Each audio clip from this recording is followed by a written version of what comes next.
fisika untuk melanjutkan materi yang sebelumnya. Nah, kalian kan udah melihat itu di video sebelumnya atau di pengumuman sebelumnya pada Google Classroom, di mana aku menjelaskan materi-materi apa aja yang ada atau yang digunakan di di semester 1 kelas 11 ini. Nah, kita langsung masuk ke bab pertama, yang itu nanti ada yang namanya dinamika rotasi dan keseimbangan benda tegak. Tapi dalam pertemuan ini kita hanya akan membahas dinamika rotasi terlebih dahulu. Keseimbangan benda tegak akan dibahas setelahnya ya. Oke, kita akan masuk dulu ke dinamika rotasi ini. Dinamika rotasi. Jadi dinamika rotasi ini akan mengingatkan kita pada materi kelas 10 ya. Nah, kan di mekanika kemarin ada ya yang namanya mekanika, ya kan? Mekanika itu kan terbagi menjadi dua. Yang pertama itu ada kinematika, yang kedua ada dinamika. Nah, kinematika kan dia meninjau benda atau gerak benda yang ditinjau tanpa mengetahui alasannya. Jadi kayak misal kecepatan, posisi, perpindahan, kelajuan. Nah, itu kan dia tidak meninjau penyebabnya benda bergerak. Nah, di sini kita akan meninjau dinamika itu adalah mekanika yang mempelajari tentang pergerakan benda dengan meninjau pergerakannya. Kayak misal Bung Newton, gaya-gaya di dalam fisika ya. Jadi kan itu udah kemarin di semester 2 ya, kelas 10 gitu ya. Nah, di dinamika rotasi, jadi dinamika itu kan sama aja pergerakan benda yang disebabkan karena ada suatu penyebabnya. Nah, di dinamika rotasi berarti ini penyebabnya apa? Nah, penyebabnya adalah adanya gerakan rotasi atau pergerakan yang dilakukan secara merotasi. Nah, kalau kita udah tahu dinamikanya, lanjut ke rotasi itu apa? Rotasi itu kan gerak, jenis gerak itu ada 3.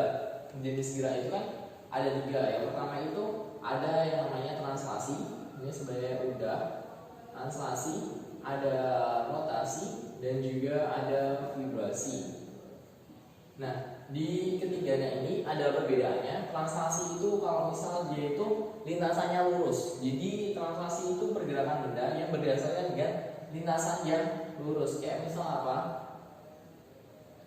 Kayak misal di materi kelas 10 semester 1 kemarin kayak ada gerak lurus beraturan, gerak lurus berubah beraturan, gerak melingkar dan parabola, itu dia termasuk ke dalam translasi. Cuma nanti pada gerak melingkar dan juga parabola dia masih masuk ke dalam translasi. Kenapa? Karena lintasannya dia itu nggak stabil lingkaran terus ya, atau lintasannya dia itu akan cenderung misal dia melingkar, dia muter kayak gini, tapi nanti kan akhirnya dia kembali lagi ke posisi awalnya. Jadi ada pergerakan suatu lintasan yang dia akan tetap lurus. Nah, untuk rotasi dia itu pergerakan benda yang dia itu lintasannya adalah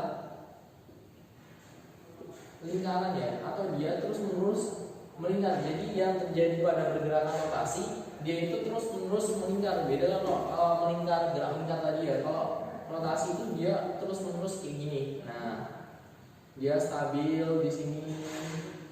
Nah, dia stabil.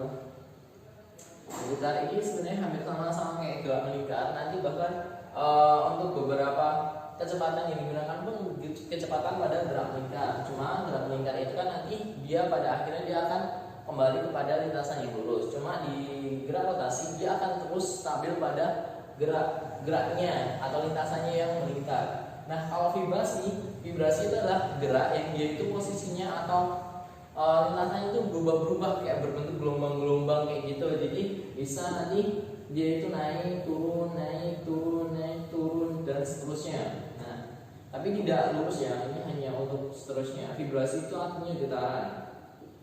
Nah, ini gerak pada gelombang. Kalau vibrasi itu adalah gerak pada gelombang. Jadi kalau translasi itu gerak pada gerak lurus kemarin, gerak dan juga gerak parabola. Gerak rotasi ini yang akan kita bahas pada hari ini, dan vibrasi itu adalah gerak pada gelombang. Jadi kita udah tahu terlebih dahulu dinamika rotasi itu berarti apa? Pergerakan benda yang dia itu bergerak pada lintasan yang melingkar. Nah, berarti kalau misalnya dia dinamika, berarti kan ada penyebab benda itu bergerak, ya kan? Nah, apa penyebab benda itu bergerak? Aku hapus dulu. Nah, kalian pernah kan otomatis kalau misalnya gagang pintu, ya kan? Gagang pintu atau semacamnya lah, atau kalian bisa melihat jam dinding kayak gitu kan bisa muter. Kenapa? Nah, kita bisa tahu bahwa misal nih aku ibaratnya ini porosnya pintu ya. Nah, ini adalah porosnya pintu. Nah, terus di sini ada gagang ini, kita misalkan ibarat gagang pintu ya, kalian sambil asumsikan ini ibarat gagang pintu. Gimana sih gagang pintu ini dapat bergerak? Gagang pintu ini dapat bergerak kan otomatis harus kita berikan sebuah gaya ya, baik yaitu tarikan ataupun dorongan. Nah kalau gagang kan nggak mungkin ditarik dari samping kayak gini, dia nggak bakal bergerak. Atau gimana biar ini bisa bergerak? Dia biasanya diberikan gaya ke bawah. Nah F. Nah dia biasanya diturunin ke bawah. Cuma nanti kalau misal porosnya itu tidak tetap, kita bisa sampai dia muter. Nah gayanya itu selalu F ke bawah. Jadi nggak boleh F-nya ke samping kayak gini. Nah ini nggak boleh nih. Kenapa? Ya dia nggak bakal bergerak kayak gitu kan. Nah berarti kan otomatis gaya yang dipakai adalah ini. Nah di dalam dinamika rotasi yang akan kita pelajari atau yang menyebabkan benda itu dapat bergerak itu disebut dengan momen gaya. Jadi bab pembahasan yang pertama adalah momen gaya. Momen gaya itu memiliki simbol yang namanya adalah torsi, atau kita tuliskan di sini adalah torsi. Nah, dia bisa tulis tau. Nah, tau. Dia namanya tau ya. Jadi kayak simbol pi, ya, pi kayak gini, cuma selatnya dihilangin. Nah, karena jadinya tau. Nah, tau atau torsi, momen gaya. Nah, selain bisa bergerak ini, kalau misal gagang pintunya semakin panjang atau gagang pintunya semakin pendek, itu berpengaruh nggak sih? Nah kalian bisa coba ya, kalau misal kalian memutar atau mungkin pada bagian bidang miring di SMP itu, kalian pakai gagang yang panjang untuk menggerakkan benda, kayak misal mau geser batu kayak gitu dengan gagang yang lebih pendek, itu kira-kira lebih mudahan yang mana? Kan pasti otomatis lebih mudahan yang panjang tuh, ya kan? Nah berarti ternyata jarak itu juga berpengaruh, panjang atau jarak dari tongkatnya ini juga berpengaruh. Nah kita bisa menulis di sini adalah D. D itu untuk panjang dari bendanya ya. Bisa kamu tulis D, bisa kamu tulis L, bisa kamu tulis S. Sama aja, itu hanya untuk menyimbolkan bahwa dia itu adalah panjang dari bendanya. Nah di sini torsi berarti kan merupakan hasil alih dari antara gaya dan juga D atau panjangnya. Nah kita udah lihat ini posisikan bentuk segitiga kayak gini kan. Kalau misalnya aku gambar lagi ya, nah, di sini ada F, di sini ada D. Jadi kalian teringat akan sesuatu nggak? Jadi agar dia bisa bergerak kayak gini, berarti kan nanti dia akan membentuk sebuah segitiga seperti ini. Berarti bagian di depannya ini apa? Sin atau cos? Nah kalau dia di depan sudut, berarti kan F-nya ini adalah F sin alfa. Jadi F yang dipakai di sini adalah F sin alfa. Kesamaan dasarnya itu adalah F sin alfa dikalikan D. Nah, kenapa kok pakainya sin? Ya karena dia adalah di depan sudut. Gimana kalau misalnya dia pakai cos? Berarti kalau pakai cos dia ditaruh di sini. Ini F cos alfa. Bisa bergerak nggak? Nggak bisa dia bergerak. Makanya dia nggak pakai cos. Dia pakainya adalah sin. F sin alfa. Nah, kalau misalnya dia tegak lurus kayak gini, dia kan nilai sin berapa? Kalau tegak lurus kan berarti sudutnya adalah 90 derajat. Kalau 90 derajat berarti sin 90 adalah 1. Makanya persamaan bisa ditulis menjadi F kalikan D aja. Itu kenapa? Karena sinnya adalah 90 derajat. Dan selalu diingat, kalau misalnya kalian mengerjakan sebuah momen gaya, itu jangan lupa untuk selalu ditegak lurusin ya. Jadi kalau misal nih ini adalah ada momen gaya, terus gaya yang diketahui dia miring kayak gini. Nah ini sebesar 30 derajat, ini F-nya. Nah dia kan belum tegak lurus, kita harus jadi dia tegak lurus di sini. Berarti ini jadi F sin alfa. Jangan lupa ya, itu harus selalu tegak lurus. Mau bentuknya kayak gimana aja, dia itu harus tegak lurus. Berarti kalau misalnya 30, berarti nanti jadi F sin 30 derajat dikalikan D. Jadi tahunnya akan menjadi persamaan seperti ini. Jadi harus selalu membentuk 30 derajat. Itu untuk momen gaya pertama. Jadi ini adalah satu proses ya, karena kita bahas ya. Jadi pertama kita udah tahu nih gimana cara menggerakkan benda ini biar bisa bergerak, itu diberikan gaya. Nah nanti selanjutnya gimana sih? Karena kan kalau misal dia diberikan gaya, dia akan terus memutar ya. Atau misal ini dalam itu kan berarti jelek segini doang. Nah ibaratin kalau ini adalah gangsingan itu loh, yang bebek yang kalian mainin sejak kecil kayak gitu, yang dia diputar kan diberi gaya kan, itu kan gaya awal. Nah gaya awal dia muter, nah dia muter Nah, gimana sih biar ininya tetap muter? Nah, itu akan dibahas di dalam momen inersia. Tapi sebelum ke momen inersia, kita akan latihan dulu ke latihan soal momen gaya dulu. Bentar, aku harus lebih dahulu.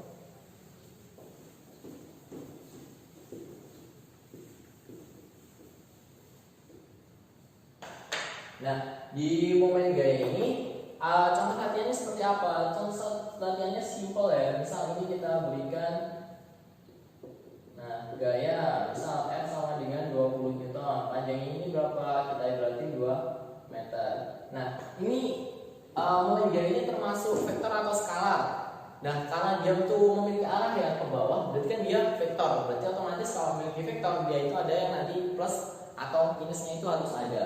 Nah, berarti ini nilai momen gayanya berapa? Tahu sama dengan L sin alpha kalikan B. Nah, terus plus sama minusnya itu didapat dari mana? Atau arahnya itu kalau positif atau negatif itu gimana? Nah, itu adalah pertanyaannya. Nah, untuk tahu positif dan negatif, kita harus melihat anak panah dari gaya.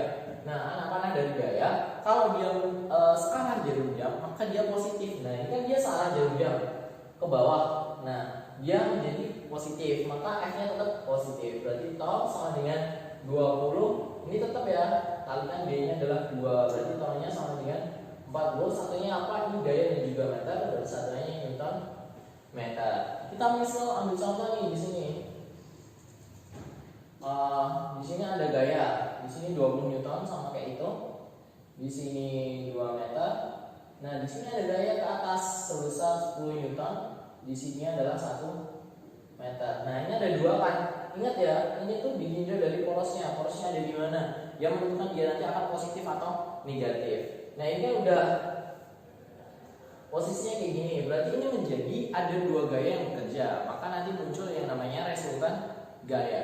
Resultan gaya berarti sigma tau sama dengan tau 1 ditambahkan tau 2. Bentar ya. Nah, tau 1 itu yang mana? Kalian bisa ambil yang ini atau yang ini, itu terserah. Yang penting positif dan negatifnya jangan sama-sama. Tau 1-nya itu adalah 20 kalikan 2 ya. 20 kalikan 2 ditambah. Nah, ini yang udah kita bahas tadi. Kalau dia ke atas atau berlawanan arah jarum jam, berarti dia negatif min 10 dikalikan dengan ini jaraknya adalah 1. Berarti ini jadinya 40 dikurangi 10. Berarti sigma tau nilainya adalah 30 Newton. Nah, jadi kayak gitu. Itu adalah 2 contohnya ya. Yang pertama ada arahnya yang searah jarum jam, kedua arahnya berlawanan jarum jam. Contoh ketiga, gimana kalau misal poros di setelah poros ini ada lagi kayak misal baling-baling helikopter kayak gitu kan? Oke, kita hapus dulu ya.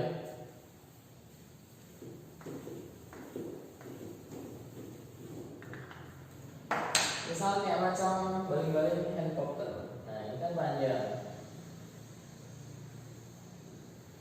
Nah, di sini ada banyak. Ingat ya, dia ditinjau dari porosnya. Jadi soalnya nanti kalian harus lihat porosnya di mana, di A, di B, atau di C. Pokoknya acuannya adalah porosnya. Di sini ada 20 Newton lagi. Ini 2 meter. Di sini ada 10 Newton. Ini 1 meter. Di sini ada 10 Newton. Di sini 2 meter. Dan di sini tak kasih 5 Newton. Nah, ini kan ada beberapa gaya. Misal ini adalah gaya yang 1, ini 2, ini 3, dan ini 4. Berarti kan ini menjadi sebuah sigma torsi yang agak banyak. Nah, berarti sigma torsi sama dengan torsi 1 tambah torsi 2 tambah torsi 3 tambah torsi 4. Jadi ada 4 ini ya. Yang pertama, ini kita masukkan. Berarti 20 dikalikan 2 ditambah torsi 2. Torsi 2-nya tadi yang kita minus 10 dikalikan 1 ditambah. Nah, ini ingat ya, arahnya itu harus arah jarum jam karena porosnya di sini. Nah, berarti kalau misalnya kita puter kayak gini ya, berarti yang searah jarum jam kan yang 5 ini, bukan yang 10. Kalau kita muternya dari porosnya di sini, berarti kan arahnya ke sini. Nah, jadi arahnya dia ke sana. Kalau ini kan di sini, berarti yang positif adalah yang 5 Newton, bukan yang 10 Newton. Hati-hati ya, sering kali terjebak kayak gitu. Nah, berarti ini 5 dikalikan 1 ditambah 10, ditambah min 10 dikalikan dengan 2. Berarti kan sini berapa? Ini ada 40 ditambah min 10 ditambah 5 ditambah min 20. Jadinya berapa? Jadinya 35 dikurangi 20, 15 Newton meter. Nah, jadi kok 15? 5 Newton meter. Nah, jadi di situ ini adalah contohnya. Nah, kalau misal tadi yang membentuk sudut, kayak misal ya contoh yang keempat, misal dia membentuk sudut ya. Nah, misal dia membentuk sudut 30 derajat. Ini F-nya sama dengan 20 Newton, di sini adalah 2 meter. Berarti sigma torsi, bukan sigma ya, karena masih 1. Torsi sama dengan F sin alpha dikalikan D. Berarti ini 20 kalikan sin 30 derajat dikalikan 2. Berarti 20 kalikan setengah dikalikan 2. Jadinya adalah 20 Newton meter. Sama. Jadi ada dua hal yang perlu kalian perhatikan. Yang pertama itu adalah arahnya, yang kedua itu adalah sudutnya berapa. Jadi hati-hati ya dalam mengerjakan soal torsi atau momen gaya. Baik, kan kita udah membahas tadi benda itu awalnya bergeraknya karena apa? Dia awal bergerak itu karena adanya apa? Karena adanya yang disebut dengan momen gaya. Nah, gimana kalau misal udah bergerak, udah berputar kayak gangsingan, kayak misal bumi dan planet, itu kan dia udah mulai berputar stabil. Nah, gimana sih cara membuat dia itu stabil? Nah, untuk membuat dia stabil itu kita tambahin di sini dengan sebutan dengan momen inersia, simbolnya I. Inersia itu dari kata kelembaman ya, inert. Nah, dia kelembaman untuk mempertahankan posisi awalnya, maka disebut dengan momen inersia. Momen itu artinya pergerakan yang memutar. Inersia itu adalah kelembaman atau bagaimana cara dia itu agar tetap terus bergerak secara memutar. Dia membutuhkan momen inersia. Nah, untuk menjadi atau muncul sebuah momen inersia, inilah dia yang dibutuhkan hanya dua. Yang pertama itu adalah massa dan juga kuadrat dari jaraknya. Berarti inersia I itu sama dengan M kalikan R kuadrat. R itu bisa jadi bisa jarak, bisa apa saja. Kalau M itu adalah masanya. Dan ingat, kita harus menuju pada poros atau titiknya itu ada di mana. Nah, ini nanti inersia, ini persamaan dasar I sama dengan MR kuadrat itu adalah persamaan dasar yang digunakan pada partikel. Jadi kalau misal ini ada partikel, dia berada pada jarak 20 meter, masanya adalah 10 kg. Ini porosnya ya. Nah, berarti inersianya berapa? Berarti inersianya sama dengan M R kuadrat. M nya berapa? 10. R nya berapa? 20 kuadrat. Berarti 10 kalikan 400. Berarti I nya sama dengan 4000. Satuannya apa? Karena ini ada kilogram dan ini jari-jari, berarti jadi kilogram meter kuadrat. Nah, ini untuk inersia. Nah, ini nanti jadinya dia besaran skalar atau besaran vektor. Kalau di sini dia ada massa dan juga dia ada jari-jari, berarti di sini dia adalah besaran skalar ya. Dia hanya meninjau pada nilainya saja atau nilai yang dihasilkan. Nah, untuk persamaan ini tuh akan beda-beda untuk jenis bendanya. Nah, kira-kira ada 12 macam. Yang pertama itu nanti ada yang silinder, ada yang lempengan, ada yang berbentuk bola, dan banyak lagi. Itu dapat kalian download atau kalian unduh di bagian lampiran ini ya. Nanti ada fotonya. Nah, untuk penerapan soal mungkin akan kita lanjutkan setelah ini ya, atau setelah pembahasan ini. Nah, kalau misal dia udah bergerak secara memutar kayak gitu kan, dia udah bergerak stabil memutar, kita ingin merubah posisinya. Jadi misal kita ini kayak berputar-putar, kayak misal para player Mobile Legends guys. Nah, misal ini Xbox, dia awalnya muternya diem atau menarik dari atau balet, dia awalnya muter biasa kan, dia muter, dia stabil. Nah, terus dia ingin muternya lebih lambat, gimana caranya? Berarti kan dia pengen memanjangkan jari-jarinya. Nah, dia dipanjangin jari-jarinya. Jadi awalnya dia muter gini, terus dia pengen melambat, tinggal dipanjangin. Nah, perubahan kecepatan, berarti kan ada perubahan kecepatan itu kan. Nah, perubahan kecepatan pada dinamika rotasi ini ada penyebabnya. Penyebabnya itu apa? Nah, penyebabnya itu disebut dengan momentum sudut. Kita hapus dulu.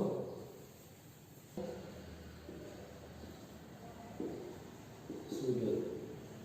Simbolnya adalah L. Jadi momentum sudut itu digunakan, jadi kan momentum itu kayak imbal balik ya. Jadi momentum itu adalah tumbukan atau perubahan kecepatan dari kecepatan pertama menuju kecepatan kedua. Nah, di sini dia membutuhkan momentum sudut, jadi simbolkan dengan L. Nah, L itu sendiri persamaannya adalah L sama dengan I kalikan omega. Nah, persamaannya adalah I kalikan omega. I-nya itu adalah inersia, omeganya adalah kecepatan sudut. Nah, satuannya apa? Karena di sini L sama dengan I, itu kan tadi momen inersia ya. Momen inersia itu adalah kilogram meter kuadrat dikalikan omega. Omega itu dari persamaan V ya. V sama dengan omega per R. Nah, kalau misal V sama dengan omega kalikan R. Nah, kalau misal kita ubah berarti V sama dengan V per R. V-nya adalah meter per sekon. Di sini adalah meternya coret berarti jadi per sekon, berarti dia kilogram kali meter kuadrat per sekon. Itu satuan momentum sudut. Nah, jadi ada 3 faktor penting tadi ya yang digunakan untuk sebuah benda melakukan sebuah dinamika rotasi. Yang pertama ada momen gaya, pergerakan awal sebelum dia dimulai, momen inersia, gimana cara benda itu dapat stabil, momentum sudut, bagaimana agar benda itu berubah dari kecepatan yang pertama menuju kecepatan ketiga. Jadi ada sebuah interaksi ya, atau hubungan antara persamaan 1, 2, dan juga 3. Nah, kalau kita udah paham nih apa itu momen gaya, momen inersia, dan juga momentum sudut, selanjutnya kita akan memahami hubungan antara hukum Newton dan juga dinamika rotasi itu sendiri ya. Kita ambil dari persamaan hukum Newton dulu. Jadi di sini ada G, hukum Newton. Nah, hukum Newton ini kita ambil dari persamaan hukum Newton yang kedua. Jadi G itu adalah hukum Newton yang berfungsi untuk pergerakan suatu benda. Berarti di sini dia makanya adalah sigma F sama dengan F kalikan A. Nah, ingat ya, benda yang bergerak di sini itu adalah benda yang bergerak secara melingkar beraturan. Nah, dia bergerak secara melingkar beraturan. Berarti kita harus menghubungkan ini dengan dinamika rotasi. Kayak misal F-nya ini, F-nya diambil dari dinamika rotasi menjadi persamaan apa? Berarti F-nya bisa diambil dari persamaan torsi. Torsi sama dengan F kalikan R. Berarti torsinya bisa dirubah menjadi torsi dibagi dengan R. Berarti torsinya bisa dirubah menjadi torsi per R. Massa dan juga A. Massanya kan suatu besar kok, jadi nggak bisa dirubah-rubah ya. Yang bisa kita rubah adalah A-nya. A itu adalah percepatan di sini. Itu adalah kecepatan translasi. Jadi kita nggak bisa menggunakan pada dinamika rotasi. Berarti A-nya harus dirubah menjadi sebuah percepatan pada gerak melingkar atau gerak rotasi. Berarti A-nya dirubah menjadi apa?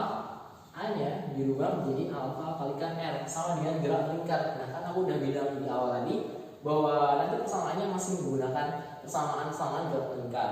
Nah, ini berarti kita masukkan di sini M kalikan alfa R. Kita pindah ruas. Nah, berarti kan jadi M R kuadrat. Ya kan, kita kalikan ini berarti R kuadrat. M sama R kuadrat itu jadi apa tadi? Jadi momen inersia. Berarti kita bisa ditulis di sini berarti tau sama dengan inersia dikalikan dengan A. Jadi kita muncul persamaan baru untuk hubungan antara hukum Newton dan juga dinamika rotasi. Jadi ada persamaan muncul baru lagi, yaitu tau sama dengan I kalikan alfa.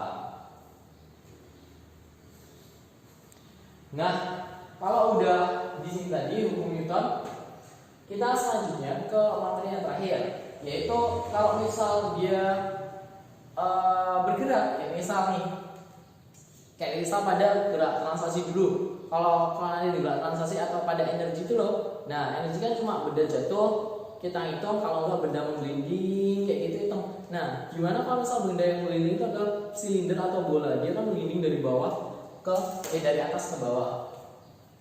Kita masuk, kita hapus dulu aja.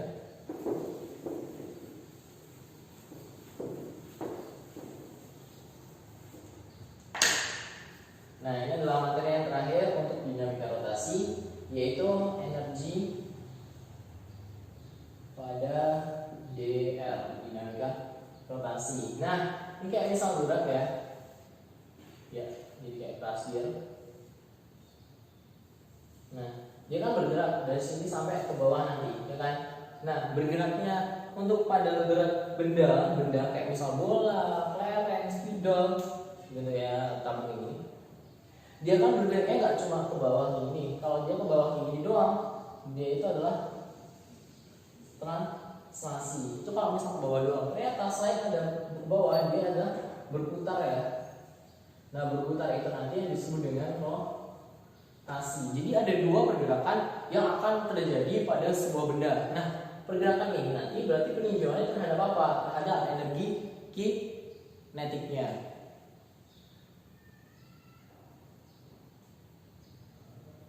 Nah, pada energi kinetiknya.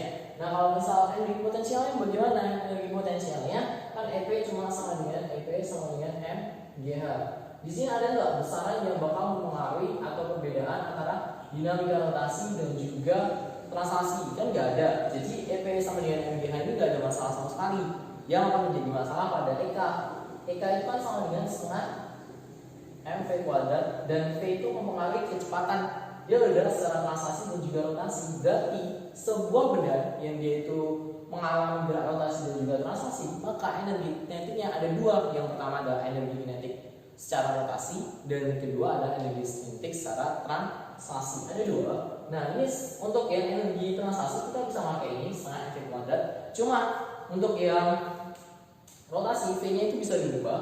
Jadi V-nya itu bisa dirubah jadi apa? V kuadrat itu kan apa kemarin omega kalikan R ya, karena dia di kuadrat, ini harus kuadrat juga, maka jadi omega kuadrat R kuadrat. Berarti V kuadrat jadi omega kuadrat R kuadrat. Kita masukkan di sini setengah kalikan M omega kuadrat R kuadrat. Nah, di sini berarti ada MR kuadrat lagi-lagi setengah I kalikan omega kuadrat. Nah, jadi I itu sangat berpengaruh. Kenapa? Karena dia itu yang akan menjadikan benda ini terus bergerak. Itu kenapa? Atau terus dalam pergerakannya. Nah, makanya itu nanti ditinjau bentuknya kayak apa, bola kah, silinder kah, tabung, atau bola berongga atau bola pecah. Nah, bedanya bola berongga tengahnya bolong, bola pecah dia utuh, maksudnya nggak ada bolongnya. Nah, kalau misalnya dia ditanya energi mekanik, berarti dia penjumlahan antara EP plus EK. Kalau EP nya dia langsung aja pakai EP sama dengan mGh. Kalau EK dia makanya EK total atau EK rot ditambah EK trans. Nah, atau persamaan energi mekanik pada sebuah benda yang ini tadi berarti bekerja mGh ditambah setengah I omega kuadrat tambah setengah mv kuadrat. Jadi ini untuk persamaan pada energi dinamika rotasi. Dan dalam materi kita untuk saat ini dan untuk latihan soal bisa kalian coba di bawah ini, dan kalau misalnya ada pertanyaan bisa langsung private chat atau mungkin tanya aja ya langsung. Jadi cukup untuk hari ini. Wassalamualaikum warahmatullahi wabarakatuh.